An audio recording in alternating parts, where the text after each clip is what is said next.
Olá, boa tarde. Estamos aqui para começar mais uma live. Dessa vez, vamos conversar com o professor Temístocles Damasceno Silva, Dom Silva. E vamos esperar aqui o pessoal entrar. Já estamos aí. Delma, seja bem-vinda, querida. Ieda Maria, seja bem-vinda. Meu amigo, boa tarde. Egson. Estou no aguardo aí do professor Tom. Aos poucos vamos. Professora Jaqueline, boa tarde, tudo bem?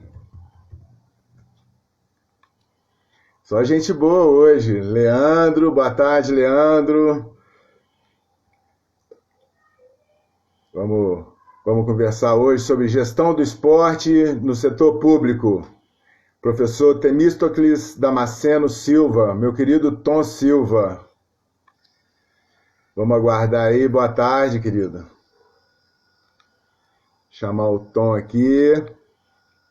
De Gestão Esporte, nossa página do Facebook, para mais uma live sensacional, hoje com o tema Gestão do Esporte no Setor Público. E vamos conversar com o professor Temístocles Damasceno Silva, professor Tom Silva. Professor Tom é graduado em Educação Física pela Universidade Estadual do Sudoeste da Bahia, bacharel em Gestão Pública pela Universidade Estadual de Maringá, especialista em Educação Física pela Universidade Estadual de Santa Catarina, especialista em Atividade Física e Saúde, mestre em Desenvolvimento Regional e Urbano pela Unifax, doutorando em Educação Física pela Universidade Estadual de Maringá, docente do curso de Educação Física da Universidade Estadual do Sudoeste da Bahia e coordenador do Centro de Estudos em Políticas e Gestão do Esporte e Lazer, CEGEL, o qual eu tenho a honra de fazer parte. Tom, meu querido Tom, seja bem-vindo para essa aula aí. Eu tenho certeza que o tema, uma surpresa para mim, porque foi o tema que venceu a nossa enquete que foi feita. Teve mais votação do que temas como patrocínio no esporte, clube empresa, governança. Uma surpresa, mas não será surpresa a forma como você vai abordar sobre o tema.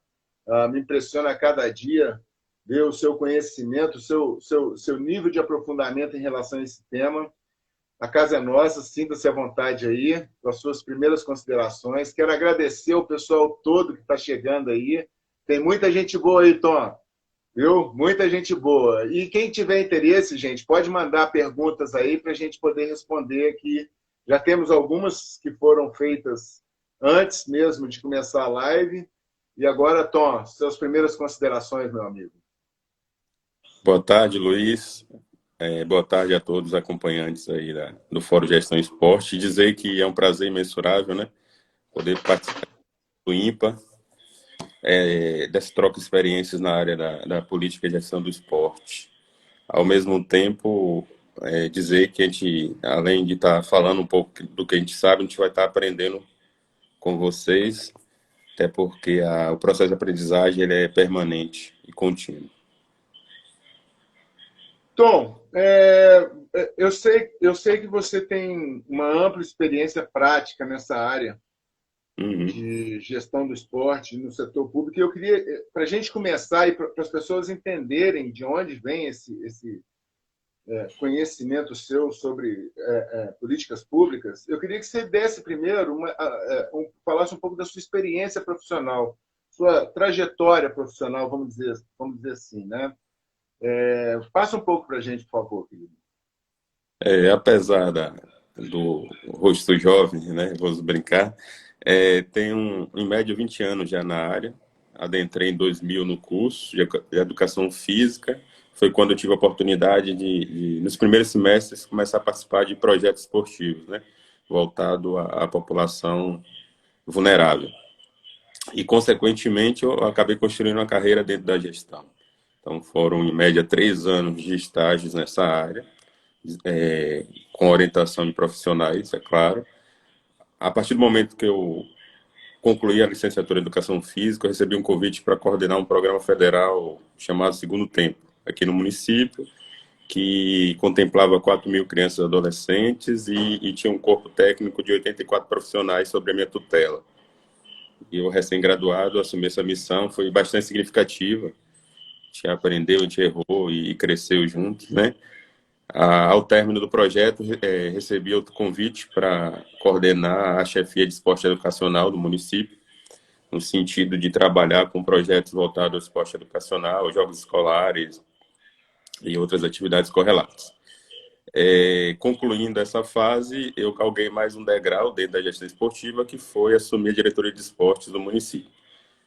Só que essa passagem acabou sendo breve, porque eu tive a feliz oportunidade de passar no concurso público para docente do curso qual eu me graduei, né, da Universidade Estadual Sudeste da Bahia, e com isso eu optei por seguir novos horizontes, apesar da paixão pela gestão esportiva. Após sedimentar a minha prática pedagógica dentro da universidade, eu voltei a atuar nessa área.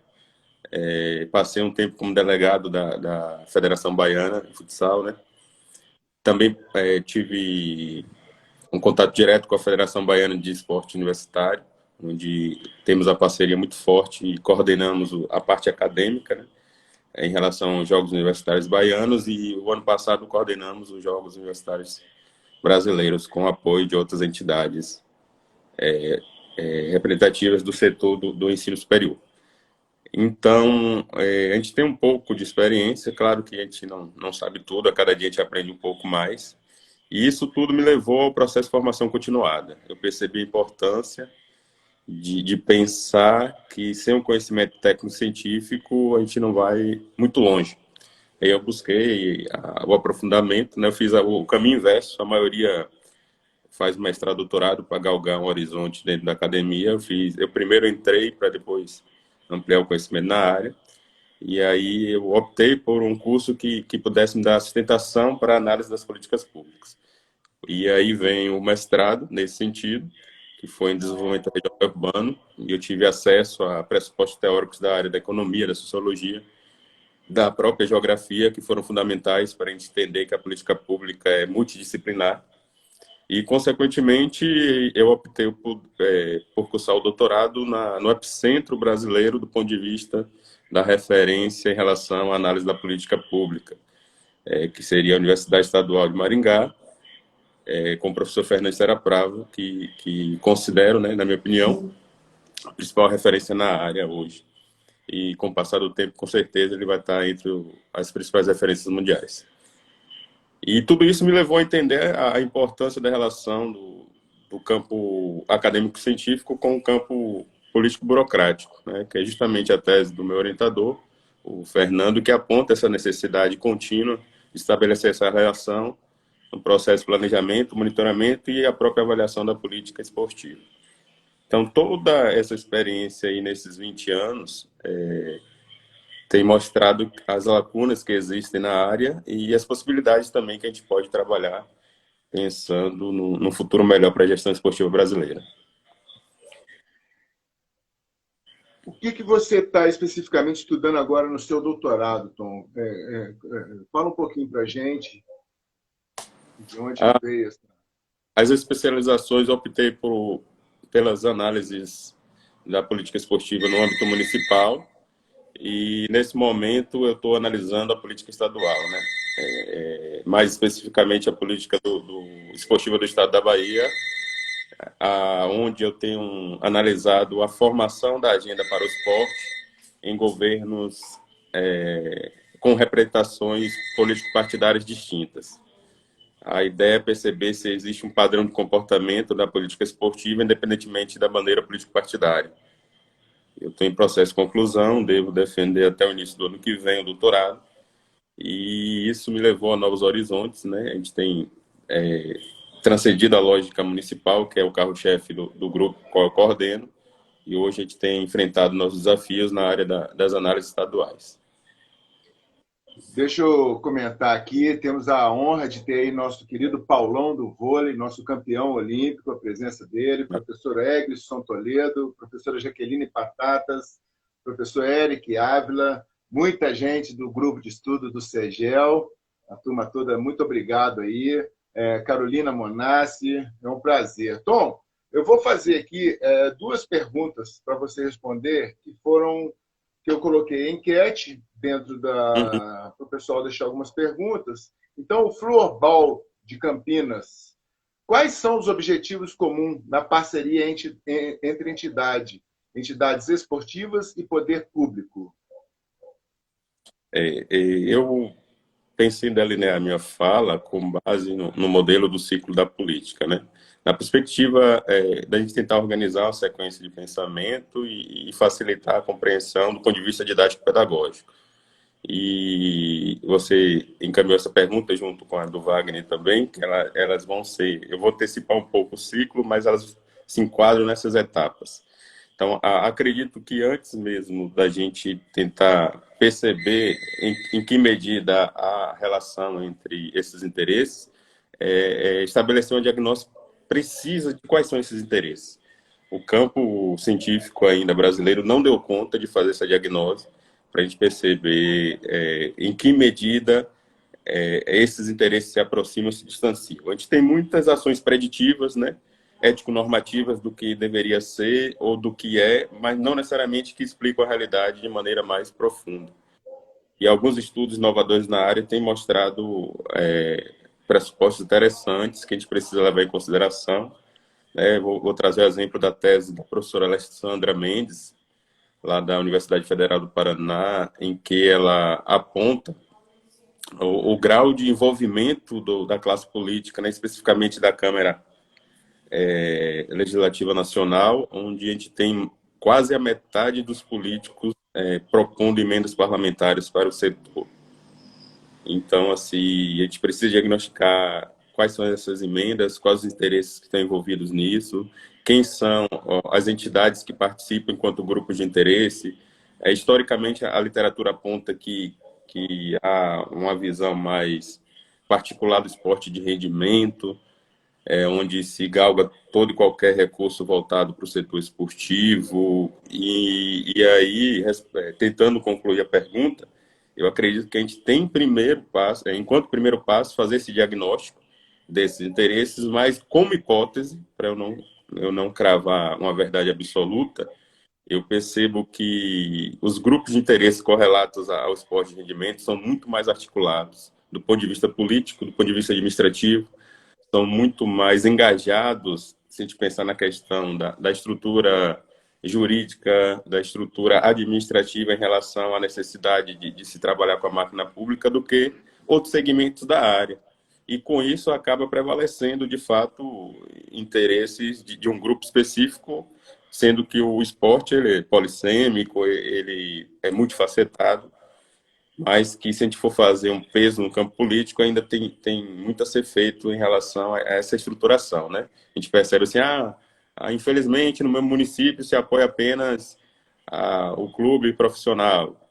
Aí eu pergunto, em que medida as associações esportivas locais estão organizadas para receberem recursos de ordem pública, independentemente se ela vai trabalhar na perspectiva do esporte comunitário, do esporte de formação, do esporte de rendimentos, ou até mesmo esporte educacional, como prevê a Lei Pelé. E aí, para a gente não ficar com a ideia que existe um interesse único, eu penso que há vários interesses e, consequentemente, a gente tem que dimensionar isso num contexto político-administrativo para entender qual interesse prevalece consequentemente, a gente perceber o que pode ser feito na caminhada. Você falou dois pontos importantes aí. Primeiro, a questão que a gestão pública ela é multifatores. Existe um contexto multidisciplinar aí, ou até Uhum. interdisciplinar. E uma outra questão foi o ciclo da política, ou seja, existe um início e um fim. Tá? Meu amigo Marcelo, obrigado aí pela presença. O ciclo da política tem um início e um fim. Como que é trabalhar com isso nesse contexto político dentro do Brasil, que hoje está extremamente acirrado, né? Então você sabe que daqui a pouco você pode sair.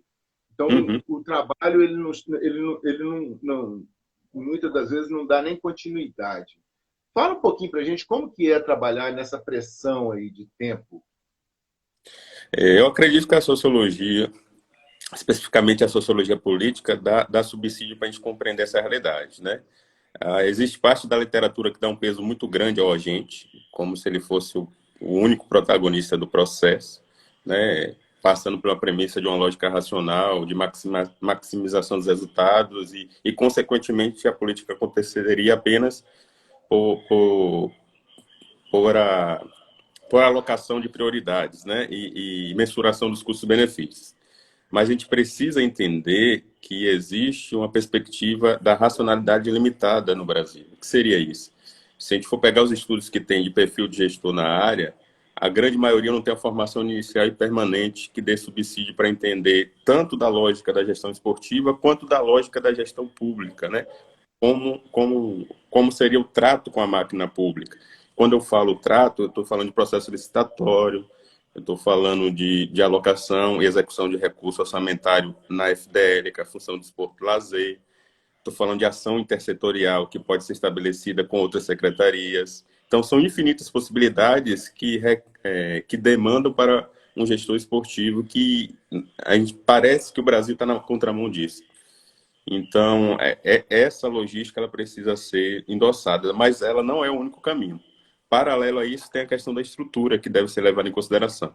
Tanto a estrutura da lógica interna, que seria a secretaria, a diretoria ou chefia de esportes, que a depender do município isso varia, quanto os fatores externos que influenciam esse processo.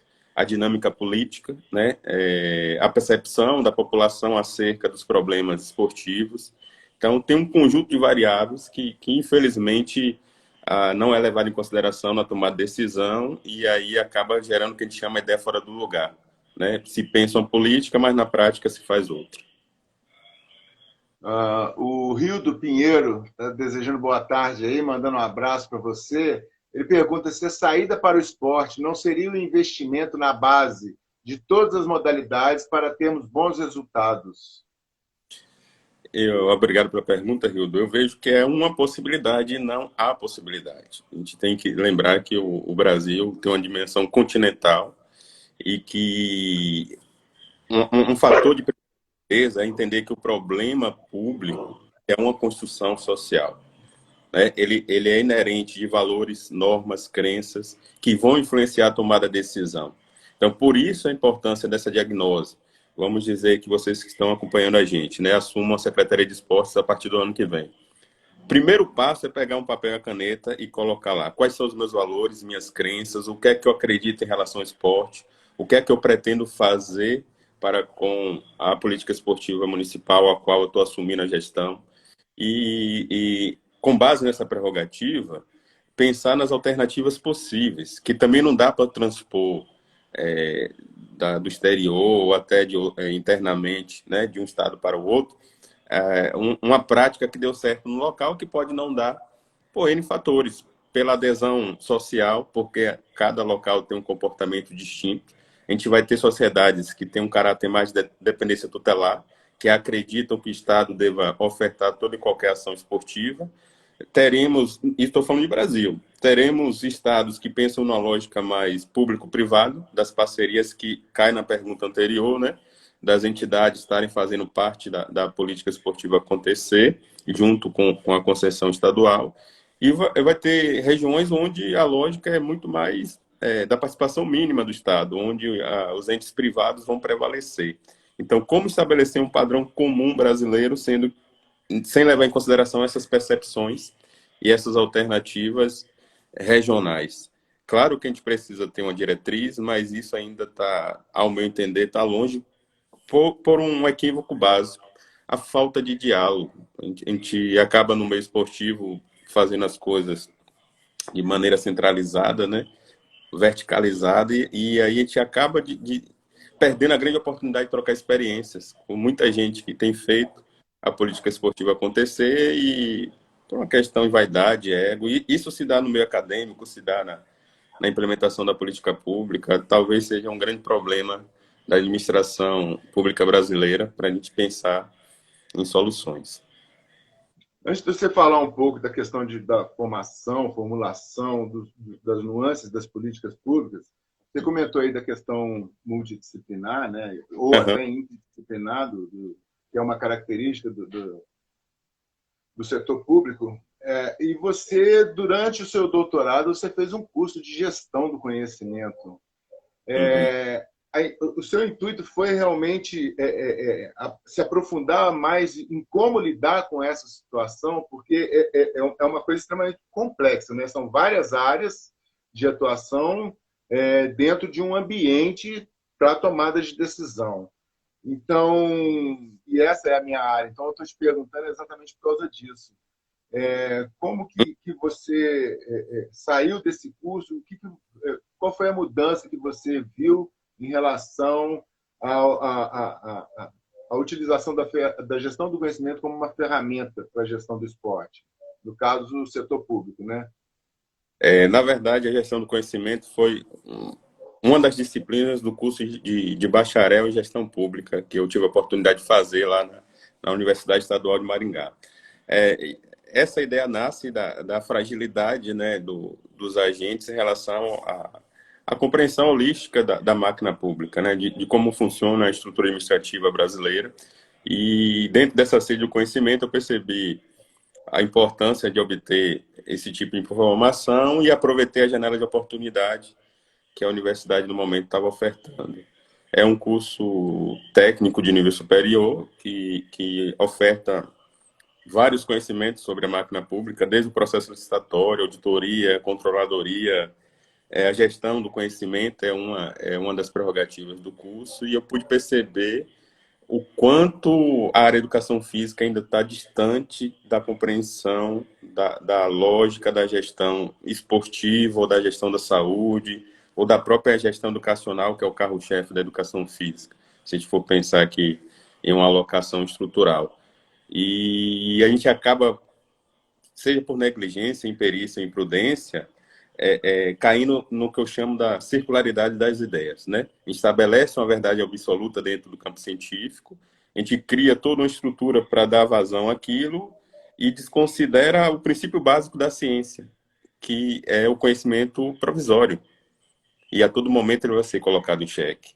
Então, acho que o primeiro passo, do ponto de vista científico, é a gente perceber as nossas limitações, pensar que estudar política pública apenas com a educação física a gente não vai dar conta, a gente precisa estabelecer relações com a área da engenharia, da economia, da sociologia, da história e outras possibilidades profissionais que colaboram diretamente para essa compreensão, para que a gente tenha um olhar mais preciso, né? Menos predição, menos o dever ser, menos o que a gente acredita. Eu acho que é a grande dificuldade do campo científico brasileiro entender isso. A gente tem que fazer mais ciências e menos política partidária. E isso acaba comprometendo o fazer científico ao ponto das pessoas não reconhecerem o produto que é ofertado. E aí você estabelece um hiato entre a academia e o campo político-administrativo, que poderia estar se apropriando dos conhecimentos. Claro que não é todo mundo que trabalha nessa lógica, mas é ainda um processo de formação que a gente precisa amadurecer. É um processo de amadurecimento mesmo. O Marcelinho Baiano está aqui perguntando, pela sua vivência prática, né, na gestão municipal, que estratégias adotar para usar ou para alavancar o interesse dos jovens pelo esporte no geral. Acho que essa pergunta é até ampla para responder só aqui, mas você tem experiência nisso? Como que você poderia abordar essa questão? Eu tive a oportunidade de passar um tempo como professor da rede estadual, né, e alguns municípios também atuei aqui na região, e percebo que o sistema educacional é o espaço para a gente trabalhar esse tipo de temática, né, entendendo que no longo prazo a gente vai ter possibilidade de garantir o acesso às pessoas ao se movimentar, que é uma prerrogativa que tem sido trabalhado lá no sul do país com o professor Juliano de Souza, em que estabelece a importância de a gente fazer o caminho de volta e garantir às pessoas a prática da ação esportiva em sua gênese. A gente tentou colocar tanta ação correlata à prática esportiva que a gente perdeu a essência da prática esportiva, né? A gente acaba fazendo qualquer outra coisa a não ser a prática esportiva. E a gente precisa fazer esse caminho de volta, né? E a escola é o espaço para isso. claro, levando em consideração os preceitos democráticos de acesso, de democratização, de universalização, dentro da realidade, né, dentro de uma racionalidade das ações que a gente possa desenvolver, mas sem perder de vista que esse é o grande espaço para a gente tentar, no médio e longo prazo, mudar essa realidade, né? Porque as pessoas hoje, a gente tem que considerar mais de ação, né? A sociologia de risco implementada, desenvolvida com base em Westbeck e Anthony Giddens, apontam isso, que o advento da tecnologia, a quebra das barreiras, a escassez dos recursos tornam a gente mais politizado. Só a gente olha as redes sociais, a gente vai ver quantas pessoas se manifestam hoje a favor ou contra determinada corrente política. E o esporte não fica fora disso, desde a temática de gênero até o financiamento. A gente tem um processo de globalização que otimiza essa troca de informações, de ideias, às vezes até se perde bom senso na discussão, mas eu vejo que a gente tem que potencializar essa margem de ação do agente, considerando também os limites da estrutura, porque senão a gente fica apenas em devaneios, em questões utópicas, e a gente não consegue sair do lugar. Deixa eu registrar aqui a presença da professora Kátia Rubio, que está aqui com a gente. Eu gosto de ver duas coisas quando a gente faz uma live. Primeiro são os coraçãozinhos subindo, mostra que a conversa está boa. E a segunda é as presenças que a gente vai encontrando de pessoas formadoras de opinião dentro das suas áreas de atuação. A professora Kátia, grande estudiosa na área dos estudos olímpicos, né? Paulão, professor Egson, Eric, um monte de gente que está aí e contribuindo aí para que a gente possa realmente dar continuidade nisso. O Rony Breiner está perguntando, do ponto de vista de benefício para a população, o que vale mais a pena? Investimento em infraestrutura ou criação de projetos de inclusão no esporte? Abraço, Rony. Acredito que a resposta esteja na própria população. Né? Partindo da ideia do Estado Democrático de Direito, a gente precisa potencializar as ferramentas de gestão participativa. São os canais de comunicação que teremos para fazer a triagem das propostas dos representantes da classe esportiva local. E aí, com isso, a gente vai ter uma tomada de decisão mais precisa. Eu vejo muita decisão de gabinete, né? Aloca-se alguém para a gestão da secretaria, essa pessoa estabelece os princípios e valores que ela acredita, e não tem um mínimo de contato com a população que será beneficiada. E aí acontece aquele fenômeno que a pessoa que pensa não é a mesma que recebe a política e cria-se esse ato e a gente não consegue avançar. Então, Rony, essa resposta ela precisa se dar com base nesse processo de materialização da gestão esportiva, aliado ao levantamento das informações municipais, que seriam os indicadores socioeconômicos, a viabilidade técnico-financeira com base nos recursos provenientes próprios, ou então em captação de recursos via parceria público-privada. Então, a gente precisa fazer, primeiramente, o diagnóstico. E aí, com base nesse diagnóstico, a gente pensar em ações mais concretas, do que a gente definir o que é melhor. Eu sinceramente, não teria essa resposta, porque eu vejo que isso depende de todo um processo, né? Do como a gente precisa fazer para chegar a essa resposta. Senão, eu vou te falar que é a quadra, e eu vou te dar um exemplo aqui de um município da Bahia, onde foi feita uma quadra de areia, a população queria um posto de saúde. Simplesmente, um dia após a inauguração, a quadra deixou de existir. As pessoas destruíram o alambrado e retiraram a areia, né? E, assim, recurso público sendo jogado fora por falta de diálogo com a população. Então, acho que esse é o caminho antes de qualquer tomada de decisão do que deve ser ou não. Agora, para fechar a resposta, a gente precisa definir competências. Tem muita sobreposição de ação política.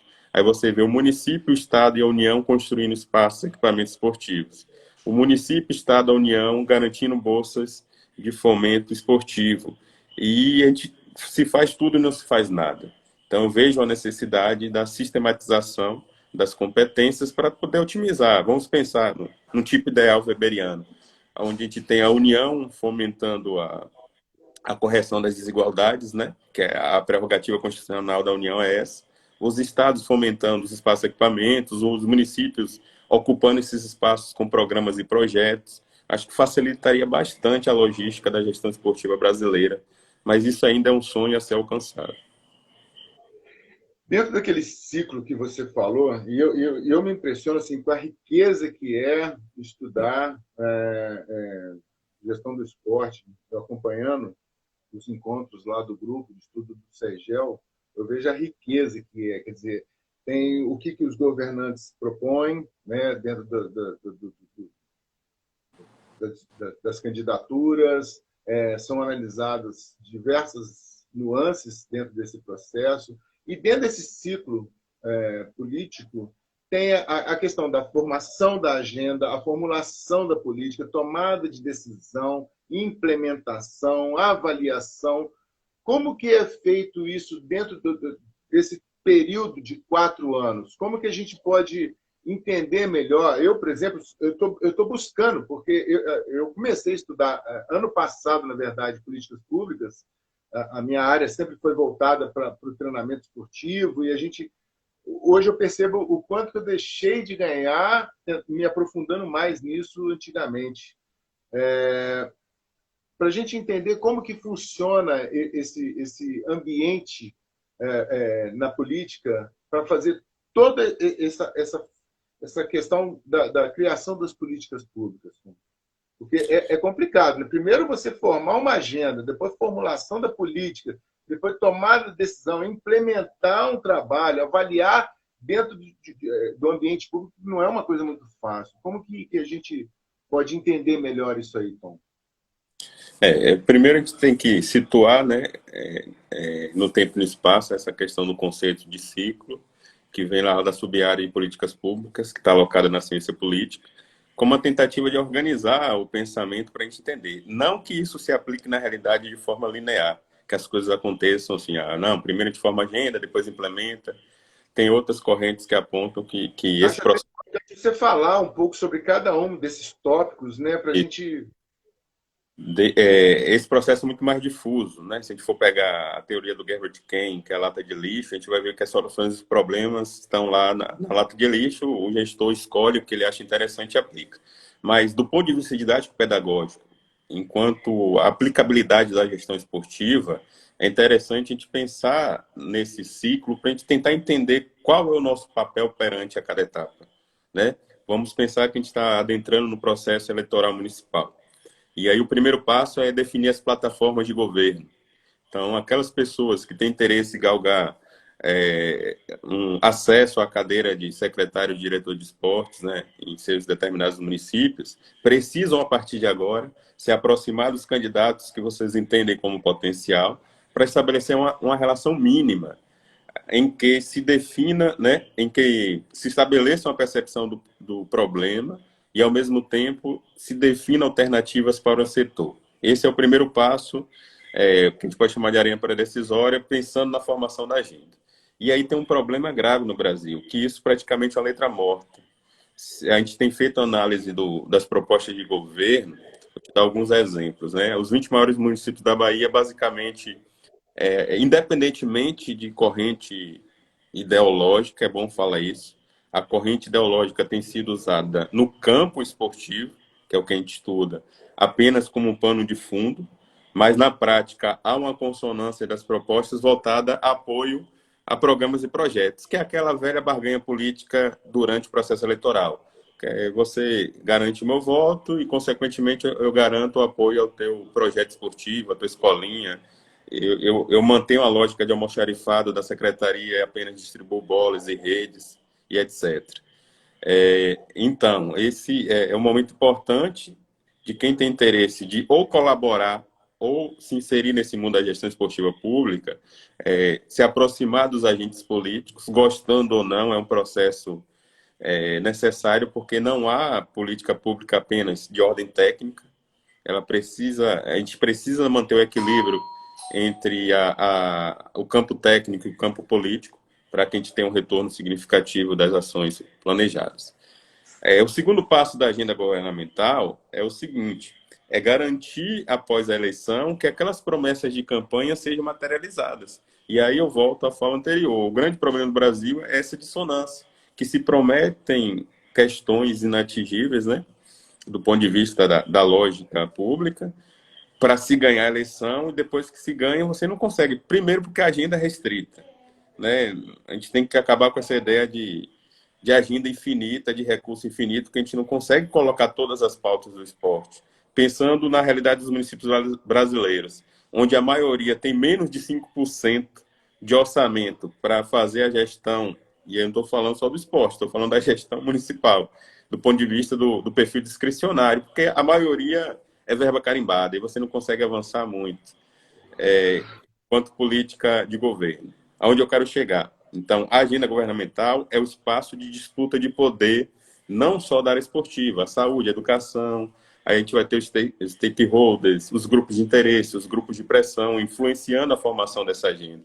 E aí vem a conexão com aquela pergunta lá dos interesses. Os estudos apontam que, na maioria das vezes, os interesses que sobressaem na agenda governamental estão relacionados ao esporte de rendimento. E o porquê disso? Quando a gente vai para a lógica científica, a gente percebe que há uma estruturação significativa, há uma articulação política, há um atendimento legislativo às normas vigentes para que isso aconteça. Não é só uma questão de vontade política, né? Falta-se para as outras áreas. A realidade da Bahia, a maioria das associações não tem uma estrutura administrativa, não tem um CNPJ, e isso tudo dificulta a implementação da política. Mas pensando na formação da agenda, seria esse caminho a ser seguido. É pensar na plataforma de governo e, a partir do momento que ascender ao comando da prefeitura, fazer essa conexão nas peças orçamentárias. O gestor tem 8 meses para pensar o esporte dentro do PPA, que é o Plano Plurianual. E o que a gente percebe é que são réplicas. Eles contratam consultorias elevadíssimas, né, do ponto de vista financeiro, e que não tem ideia do que seria política esportiva. E aí a ausência dos gestores, a ausência das entidades representativas para, nesse momento de decisão, lutarem por seu espaço, acaba passando-se e dificilmente haverá mudança. A gente pode trabalhar com emenda, com aditivo, mas aí é muito mais complicado. Depois que se aprova na Câmara Municipal, o PPA fica muito mais engessado para mudanças. E a gente tem a fragilidade ainda da fonte 00, que nosso recurso ele pode ser remanejado para outras fontes. A pandemia é a prova viva disso, né? O recurso do esporte ele some no tempo e no espaço. Então, são conhecimentos mínimos da máquina pública que um gestor tem que ter. Entender o que é uma lei orçamentária anual, o que é um relatório de execução orçamentária, o que é um PPA. Enfim, sem isso a gente não consegue avançar. E como que você, dentro desse ciclo, vai avaliando todo esse processo, Tom? Como que se trabalha a avaliação de tudo isso que foi formulado, que foi aplicado? Eu vou tentar manter a sequência da explicação. Então, a gente sai da formação da agenda, que é uma ação pré-eleitoral e pós, a gente vem para o processo de formulação da política. É o momento que a gente vai elencar os instrumentos necessários para dar vida às prioridades elencadas. Vou pegar um exemplo. Olha a minha fala inicial. O problema público ele é uma construção social. Se a gente for pegar o exemplo das mulheres, a depender do contexto histórico, se tinha uma premissa que briga de marido e mulher, ninguém mete a colher, né? Então, a mulher era uma propriedade do homem, reconhecida socialmente, em que a própria sociedade não intervia nesse tipo de conflito. Passa-se o tempo, você muda a percepção do problema. Então, esse problema que era de ordem particular passa a ser de ordem social, ao ponto de a gente criar uma série de estruturas, né? Delegacias da mulher, política nacional de proteção, de combate à violência, de combate e enfrentamento à violência contra a mulher, porque isso deixou de ser um problema particular e passou a ser um problema de ordem pública. A mesma coisa acontece no esporte, a prática feminina, que outrora já foi renegada até legalmente, né? A gente tem decretos que negam participação feminina na prática esportiva e, com o passar do tempo, isso muda. A gente precisa reconhecer, dentro desse contexto, quais são os problemas sociais do esporte. O que é que a gente vai priorizar dentro da agenda e o que, de fato, a gente consegue fazer.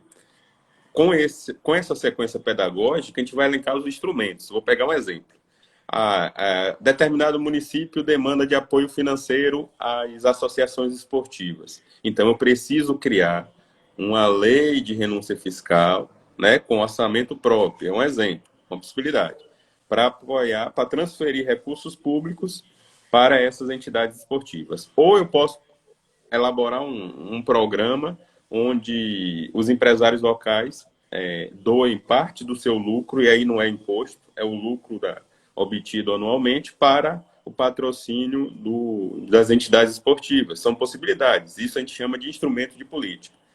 Outra possibilidade, realizar campanhas, e aí cai muito na lógica da pergunta do Marcelo Baiano. A gente precisa massificar as campanhas de conscientização, da promoção da saúde, da atividade física regular. A gente precisa fazer com que isso chegue às pessoas, né, das possibilidades de práticas esportivas para além do futebol. Então, a gente precisa criar todo um sistema de comunicação mais efetivo, onde as pessoas tenham acesso ao que está sendo pensado. Isso perpassa pelo planejamento de um calendário, né, para deixar claro as ações que vão ser executadas ao longo do tempo. Então, a gente tem várias possibilidades de atuação. Pensar a própria estrutura. Será que todas as prioridades que eu elenquei, elas vão ser contempladas com a estrutura administrativa que eu tenho? Talvez seja necessário criar uma secretaria específica, alocar um recurso específico. A gente precisa suprimir essa ideia do percentual obrigatório. Não vai ser todo local que a gente vai conseguir colocar isso em prática, né? Pensando na diversidade da gestão pública brasileira, eu pensar numa homogeneização de obrigatoriedade de 1% do orçamento anual para o esporte é complexo. Os estudos do professor Edmilson, da Univasf, apontam que a maioria das prefeituras já gastam muito mais do que 1%. Então, como é que eu vou retroagir e estabelecer 1%? O prefeito pode falar o seguinte: não, minha obrigatoriedade é gastar 1%, então eu não preciso gastar mais 3%. O que a gente precisa, na minha opinião, é criar um alinhamento entre a alocação e a execução orçamentária. Aí sim, que é o maior sofrimento dos gestores esportivos, é ter uma promessa de um recurso que na prática não existe. E os estudos têm apontado isso. Os estudos na Bahia e outros locais que a gente tem feito têm apontado que há uma grande dissonância entre a alocação e a execução orçamentária na implementação da política de esporte. Você colocou aí agora uma questão interessante, porque dentro da política existem os interesses internos, né? Você falou que frustração que é muitas vezes o gestor vai com aquela coisa prometida e chega na hora, isso muda. Então, existem os interesses internos, mas tem também os interesses externos. Uhum. Explica um pouco mais isso aí para a gente, porque é difícil, para mim, lidar com política é muito difícil, sim. Essa que a gente está vendo aí agora, né? E você que trabalhou muito tempo, que tem essa experiência, como que é lidar com isso aí, Tom? Eu vou para a próxima etapa do ciclo, seria a tomada de decisão. E essa tomada de decisão, a gente tem que entender que ela é centrada no poder público. Isso não quer dizer que não haja uma influência do que a gente chama o bottom-up, né? O movimento de baixo para cima, que vem interferir na tomada de decisão. Os grupos de interesse, a gente pode considerar as entidades religiosas como um grupo de interesse ou um grupo de pressão que influencia a tomada de decisão. Olhando para o Congresso Nacional, a gente tem o BBB, a bancada da bola, a bancada da bala, a bancada do boi, que são grupos articulados que influenciam a formação da agenda e a tomada de decisão. E aí eu pergunto, quais são os grupos articulados que a gente tem na educação física? Esses grupos têm um grau de influência na tomada de decisão da política esportiva? Ou tiveram no passado recente? São coisas que a gente precisa pensar. Não adianta ter estrutura só para massagear o ego dos paladinos da área. A gente precisa ter estruturas mais eficazes do ponto de vista da aplicabilidade da ação, da representatividade, do retorno para a gestão esportiva brasileira. Porque senão a gente vai ficar criando associações, criando entidades que ficam na circularidade das ideias e que a gente não sai do lugar. Porque na hora da tomada de decisão, essas entidades não se fazem presentes, não têm força política para transformar a realidade e ficam na crítica pela crítica. Eu acredito que a gente tem que repensar essa estrutura, não só da política administrativa do esporte, mas também no processo de construção do conhecimento e outras variáveis que influenciam diretamente a tomada de decisão. Então, fica a pergunta para vocês, já que vocês também estão fazendo pergunta para mim, quem são os grupos de interesse que influenciam a tomada de decisão do esporte? A gente vai falar, são os clubes brasileiros? Será que não tem outros agentes? Olha que eu falei do estudo de Alessandra Mendes, 237 deputados implementando emendas para a área esportiva. Quais são os interesses desses deputados? A gente precisa estar atento a esse tipo de informação, porque senão a gente vai ficar vendendo aquilo que a gente acha, aquilo que a gente pensa, sem necessariamente compreender a realidade em vigência. O Rony tinha feito uma pergunta aqui. O que você acha do poder público investir em clubes privados? Ele está dando o caso aqui da Prefeitura de Jequié, que está investindo na ADJ. Você responde para a gente. Depois você pode emendar com a do Marcelo Baia, Marcelinho. Qual é a sua visão de educação física, né, no âmbito social, nos bairros carentes e periféricos, sabendo que o acesso ao esporte é algo bem elitizado? Vamos lá, vou primeira pergunta de Rony. A gente tem que olhar a legislação. Acho que é um dos primeiros passos. O que é que pode, o que é que não pode do ponto de vista legal. E aí a gente já vê a primeira fragilidade. A área esportiva ainda carece de políticas regulatórias que definam competências, finalidades, e até mesmo o direcionamento e a magnitude dos recursos para cada manifestação esportiva. Se a gente for pegar as prerrogativas nacionais, a gente vai perceber lá que a prioridade deveria ser o esporte educacional, em casos específicos, o esporte de rendimento. E isso torna-se efeito cascata na maioria dos municípios, né, onde se replica esses dispositivos e abre uma brecha, que é algo recorrente no campo jurídico brasileiro, a questão das brechas, né, para que tenha esse apoio financeiro às entidades esportivas profissionais. Claro que existem limites, né? Exemplo, a gente não pode usar o recurso público para pagar a profissional do ADJ, que é um clube aqui local do futebol. Mas pode ser feitas parcerias de melhoria do estádio, no sentido de atrair mais torcedores de maneira mais confortável e, consequentemente, gerar mais renda ao clube. Essa ideia de público-privado a gente precisa estar repensando, porque a dinâmica social ela é muito tensa, ela é muito complexa, e não adianta a gente ficar olhando para a dinâmica social com categorias teóricas do passado, a gente não vai conseguir avançar. Eu vejo que é papel do poder público fomentar o esporte, mas é também necessário essas parcerias público-privadas, não no sentido da privatização do esporte, mas na divisão, né, das funções em relação daquilo que tem que ser feito, até porque a gente tem que reconhecer a incapacidade técnico-operacional do Estado em dar conta de todas as demandas sociais. Isso é fundamental. Enquanto a gente não entender isso, a gente vai ficar sonhando com a coisa que não existe, né? Que é aquela lá, a ideia da utopia de Thomas More. A gente tem que pensar algo mais realista que possa ser execuível num tempo que a gente tem dos 4 anos enquanto gestores, pensando assim na aplicabilidade da política. Então eu vejo muito essa ambiguidade entre o que deveria ser e o que de fato pode ser.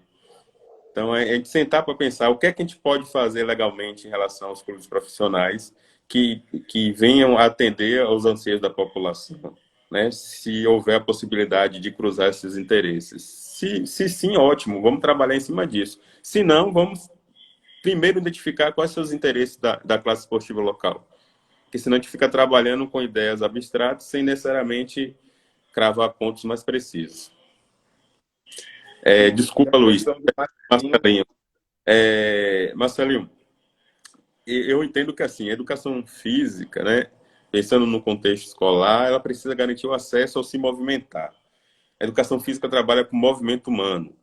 É bom deixar isso claro, porque se perdeu isso no tempo e no espaço. O Brasil, por um nacionalismo metodológico, né, por defesas de correntes teóricas que já não explicam a realidade, acabam por si só fechando portas para ações significativas, como a gente tem no exterior e que a gente fica sonhando, né, que um dia aconteça no Brasil. Então, a gente tem que pensar na premissa que a educação física é movimento humano. Então, como é que a gente vai colocar isso na prática? Como é que um gestor esportivo vai pensar o movimento humano de maneira significativa? aí elencar um diagnóstico, um mapeamento das estruturas, os espaços, equipamentos, para pensar o que é que eu posso fazer, o que é que eu preciso construir dentro das demandas elencadas, diagnosticar os recursos humanos existentes, para poder ver, de fato, qual é a minha demanda e o que é que eu preciso fazer para atender essas propostas.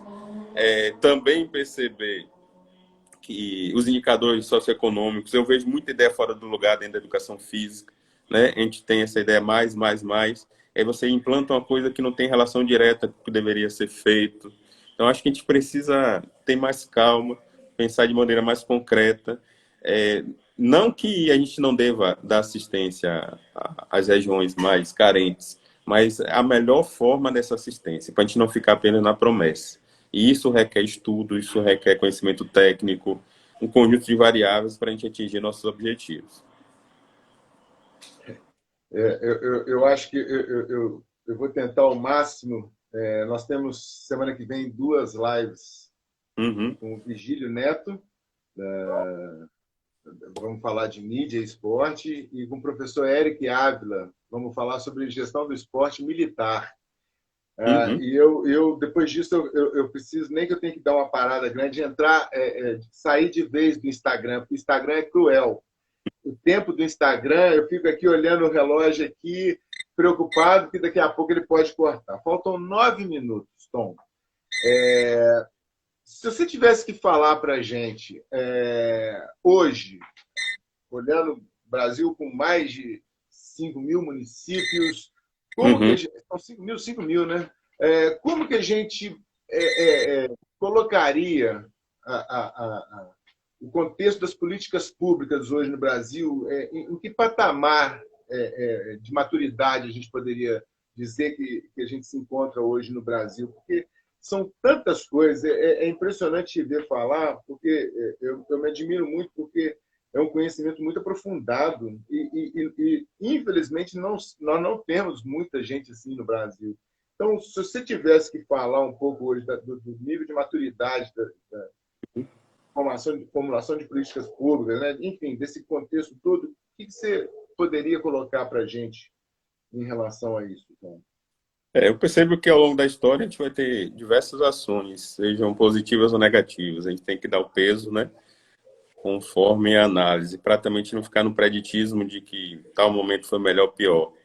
Eu acredito muito na ambiguidade das ações. Então a gente vai ter, eu vou pegar um exemplo, né? Tem uma colega nossa, Neidiana, ela fez estudo sobre o esporte no governo militar, ali na década de 60. Ela descobriu que houve ações significativas, independentemente se a gente concorda ou não com o modelo ou com as questões político-partidárias da época. Estamos falando enquanto pesquisadores. E isso, talvez, ainda no Brasil, a gente não conseguiu maturar de forma significativa. Esse fazer científico mais distante dos nossos valores e mais próximo à realidade dos dados, porque a gente acaba tendo uma cegueira teórica ao ponto de não revelar as coisas. E eu vou um pouquinho mais atrás, a gente pega a Era Vargas, o processo de institucionalização do esporte, perdão, que vai ter os primeiros decretos, etc. e tal. A história do esporte no Brasil, ela tem pontos positivos e negativos. Agora, ela precisa acompanhar a dinâmica social vigente. Ela não pode se fechar como uma ilha e desconsiderar todo o movimento global, né, que em maior ou menor grau influencia também o Brasil, e tentar fazer a triagem do que de fato isso pode ser absorvido ou não. Então vejo que nessa fase a gente está ainda de maneira embrionária, a gente está muito preso a nossos valores e crenças, e a gente não consegue avançar para novas perspectivas, né? Que às vezes, e a própria ciência é isso, é um eterno fazer, é um conhecimento provisório, que vai chegar alguém e vai comprovar que o que eu estou falando aqui hoje não tem mais sentido, e eu preciso, como pesquisador, entender que isso é benéfico. Isso é o grande avanço da ciência e a gente precisa sempre lutar por isso. E não fechar uma linhagem, né, de pensamento só para defender valores e crenças. Então, respondendo a tua pergunta, seria nesse sentido. Eu vejo de maneira embrionária, há um distanciamento grande dos gestores para com as universidades. Eu acho isso crucial. A gente tem que trabalhar nessa aproximação. Não que a universidade seja a detetora da verdade absoluta, mas é o locus de produção do conhecimento, é quem vai auxiliar o gestor a coletar essas informações tão importantes para tomar decisão. E eu sinto muito esse distanciamento, seja por questões políticas, seja por negligência, ou até mesmo porque não sabe que existe próxima ao gabinete dele uma entidade que vai ser crucial para as ações. E toma de coraçãozinho subindo aí, Tom. Isso aí é bom demais. Meu amigo, 5 minutos para você fazer as suas considerações finais. Eu quero te agradecer. Eu tenho ficado muito orgulhoso das minhas escolhas na hora de escolher profissionais para vir conversar aqui.